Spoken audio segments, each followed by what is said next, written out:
نور الدین زنگی نو حضور نے ستیاں جا جگایا مصر چو، اور بھی بڑے حکمران سن، تو اس کی وجہ یہی تھی کہ نور الدین زنگی نے دارالحدیث بنائے تھے، بڑی بڑی عمارتیں تعمیر کرائی تھیں کہ یہاں بیٹھ کر شیخ الحدیث حضور کی حدیثیں سنائیں، رسول اللہ کے فرامین سنائیں، ان کو لاکھوں لاکھوں روپے مولویوں کو تنخواہیں دی، بڑے بڑے علماء کو، محدثین کو، کہا کہ آپ کا اور کوئی کام نہیں ہے، جو چاہے روغن بادام چاہیے، پستے چاہیے، بادام چاہیے، روٹی چاہیے، گھوڑے چاہیے، باغات چاہیے، آپ کو میں دوں گا، لیکن یہاں بیٹھ کر حضور کی حدیث پڑھاؤ۔ تم نے اہل قرآن کی کیا عزت کی ہے؟ حضور نے تو قرآن ہی کو علم قرار دیا۔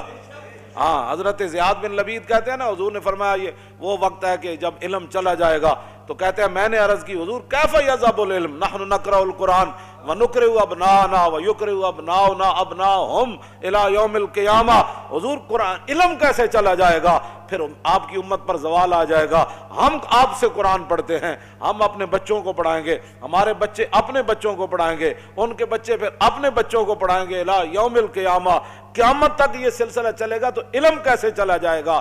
حضور نے فرمایا او زیاد، میں نے تو سمجھا تھا تو بڑا سمجھدار آدمی ہے، مدینہ منورہ میں تیری ماں تجھے روئے، یہ کیا بات تو نے سمجھ لی؟ اولیس ھذا الیہود والنصارى یقرؤون التوراۃ والانجیل ولا یعملون بشیء فیہما، فرمایا یہ تمہارے سامنے یہود و نصارہ موجود ہیں، تورات بھی پڑھتے ہیں، انجیل بھی پڑھتے ہیں، لیکن جو اس میں لکھا ہے اس پر عمل نہیں کرتے، تو فرمایا میری امت قرآن ضرور پڑھے گی لیکن عمل نہیں کرے گی تو علم چلا جائے گا۔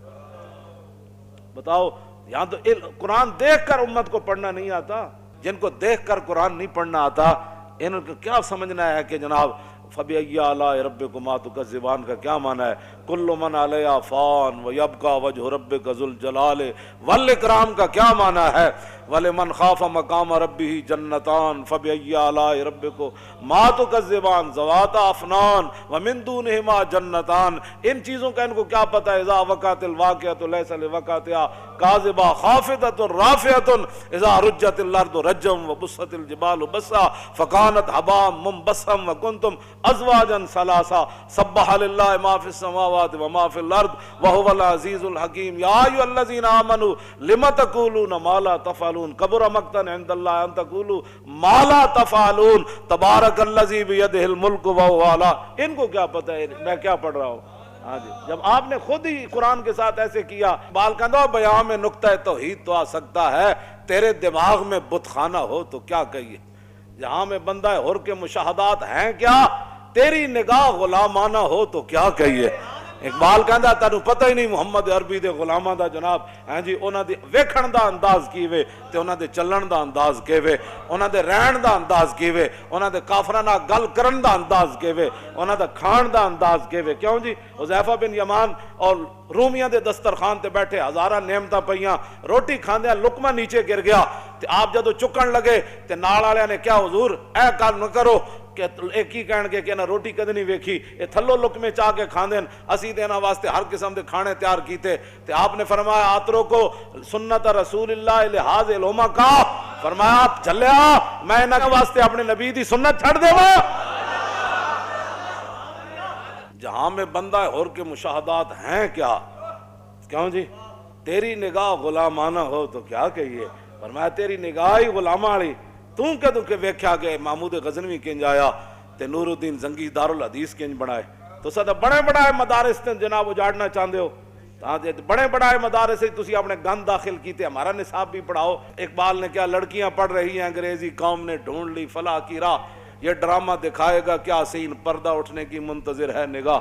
اقبال کہتا ہے تے وقت آ کے دسے گا نا کڑیاں سے انگریزی پڑھ کے نہ کی بڑھیا، کیوں جی؟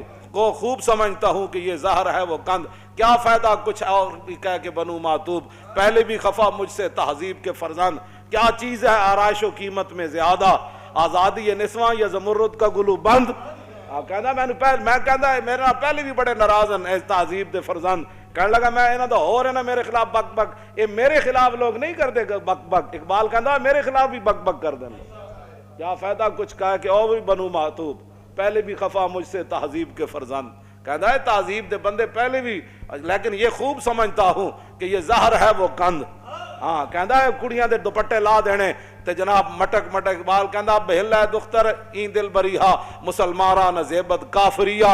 اقبال کہندا جدو مسلمانہ دی دھی دوپٹے لا کے مٹک مٹک کے کالجاں یونیورسٹیاں جاندی تے اقبال کہندا اوے مسلمانہ دی دھی تینوں یہ زیب ہی نہیں دیندی، اے کافراں دی اداواں تو کیویں اپنا لئیاں؟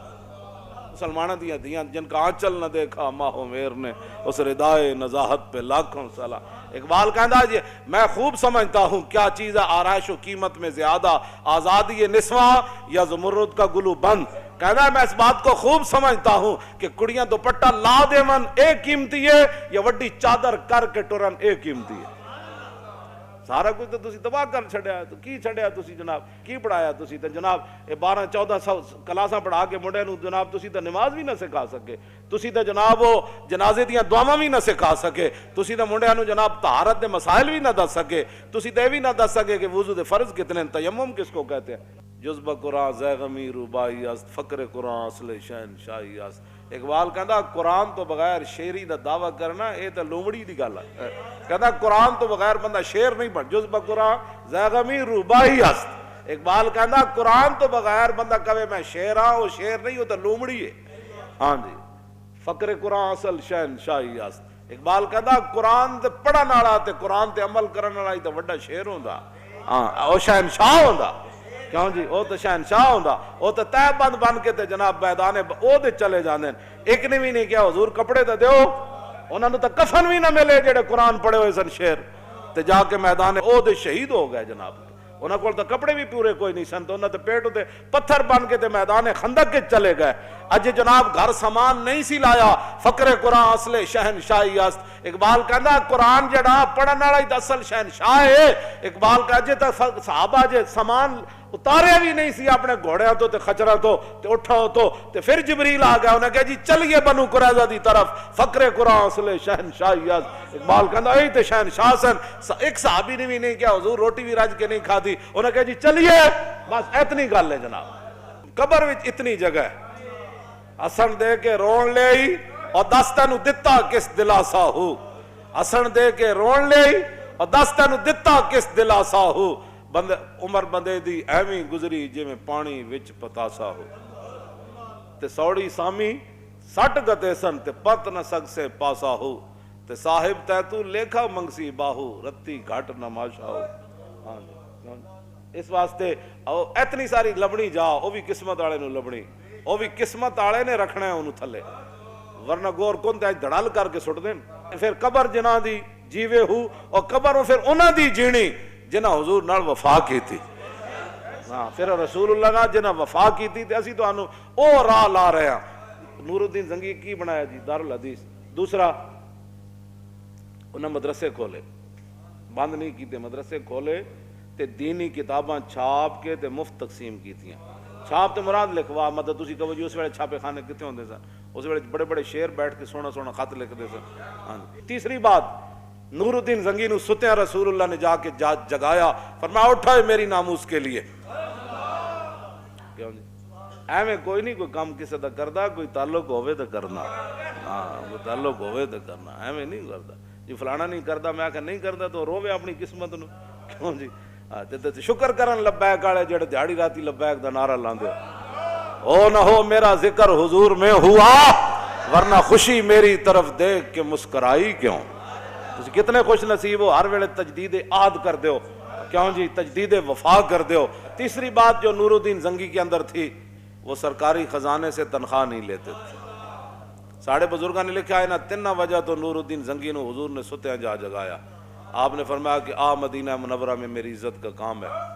پھر نور الدین زنگی پھر این اپنا دامن کر کے نا کمیز این چک کے تے پورے مدینہ پاک دی گلیاں این پھریا سی، اپنی فوج نال روندا سی حضور تسی مینوں اس کام واسطے تسی مینوں منتخب کیتا، حضور میں تے اس کوئی نہیں سی قابل، حضور تسی مینوں آ جگایا، حضور تسی میرے اس کام واسطے منتخب کیتا.